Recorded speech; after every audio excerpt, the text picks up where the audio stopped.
I'm married and I have a young family, and my biggest concern is passing away and leaving an absolute mess for my family to untangle when I'm not around. So Trevor, is there a structure that you can implement today to ensure that the current portfolio not only looks after itself, but it can also get built upon should I not be around?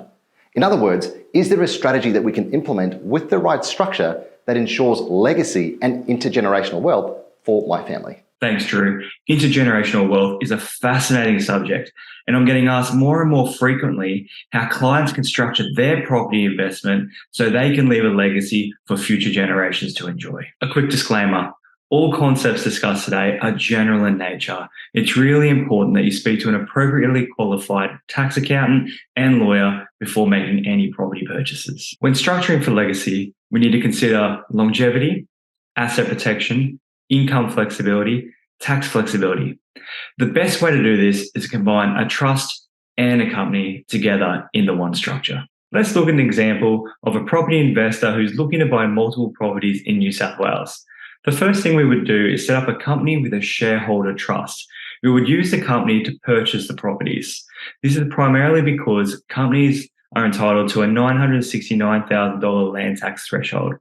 Now, every time the property investor looks at buying a property, we would review the land values, and if they're about to go over that threshold, we would simply set up another company with the same trust as a shareholder. And for each property acquisition after that, we would look at the threshold and set up the next company as required. I know a drawcut of the structure is that companies aren't entitled to the 50% discount. However, any rental profits, any capital profits will only be taxed at 30%.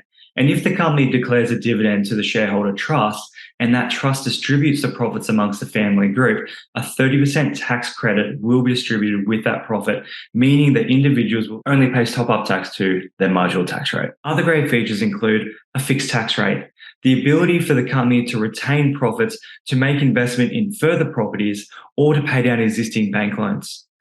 Another opportunity is accessing retained profits in other family groups that have idle cash available to pay down these bank loans without incurring the pesky Division 7A loans. And of course, the shareholder trust.